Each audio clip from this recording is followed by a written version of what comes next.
YouTube exclusive here on Always College Football. Today, we're going to do the Mount Rushmore, at least the first edition of Mount Rushmore, of bounce back players hoping to have magical 2024 seasons after 2023 left a little something to be desired. Now, part of it was out of these players' control. In many cases, it was injury, or they just didn't quite have the numbers or the opportunities, or they got shut down early. Whatever the circumstances were, these guys going into 23 had All-American candidacy, and it didn't materialize for whatever reason.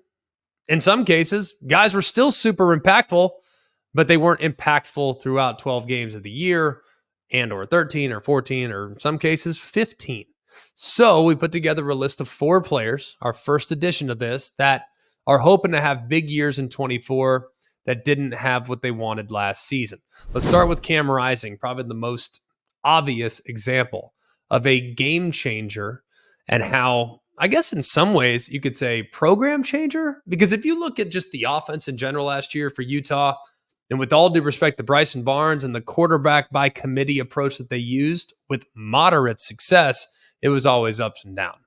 But when we watch Cam Rising under center in the 2 years prior, back-to-back Pac-12 championships, just a winner, a guy that understands what to do with the football, how to win, how to get his team galvanized. So him being back in the fold this year for Kyle Whittingham and company as they transition to the Big 12 has many people believing that Utah might actually be the team to beat in their first year in the Big 12. And if they win the Big 12, we know what that means. It means a college football playoff berth is in store for the Utah Utes. So here's hoping that 24 is a little better for Cam Rising after missing all of 23, recovering from the knee injury sustained in the 2023 Rose Bowl back in January of last year. Let's go next to Emeka Egbuka. Now, Emeka Egbuka, if you think back to Ohio State's performance against Notre Dame, he came up huge at times in that game. Huge.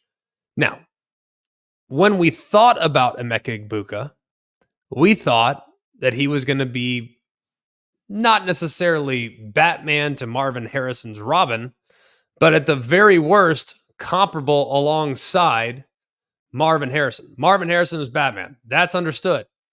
I actually think Emeka Egbuka at his best is a much better version of Robin.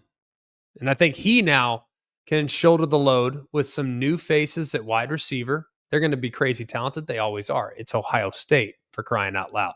They might transition a little more to the run game, which will take more pressure off of the receivers, more pressure off the receiving core, and you're probably going to get quite a bit of man coverage. And if I have a really good slot receiver against man coverage, I'm cooking with gas. I think Emeka Egbuka is going to have a huge bounce-back season this upcoming season, in large part due to the absence of Marvin Harrison, but also how the identity of this offense might change with Will Howard, with the 1-2 punch at running back, and with Chip Kelly, the new offensive coordinator. So I'm very interested in seeing that.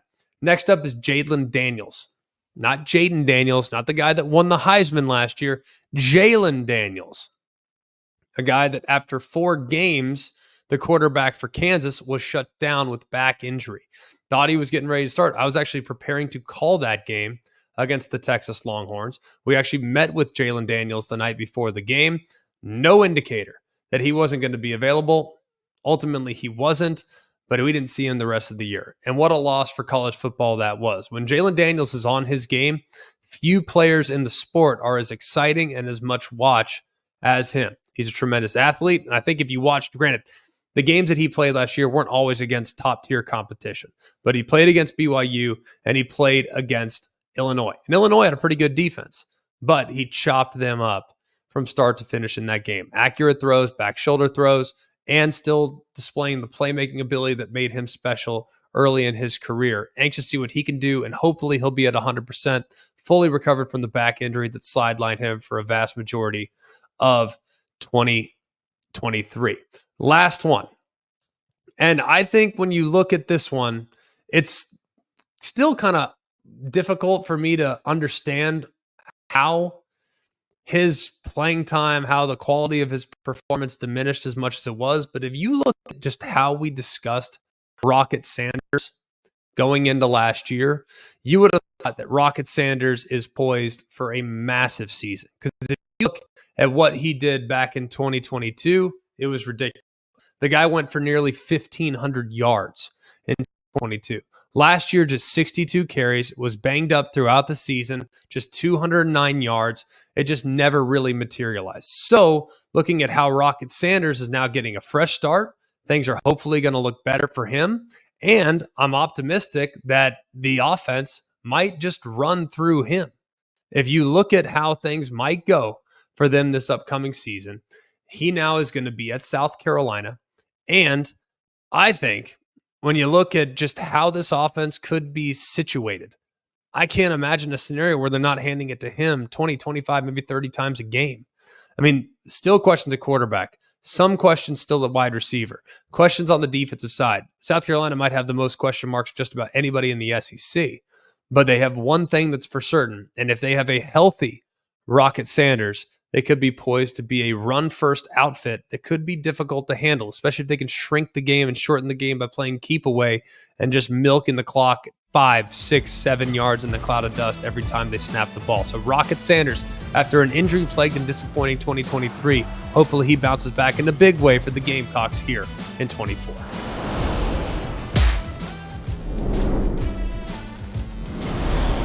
Hey guys, it's Greg McElroy. Thanks for watching Always College Football. Make sure you like, rate, and subscribe to ESPN's YouTube channel and wherever you listen to your podcasts.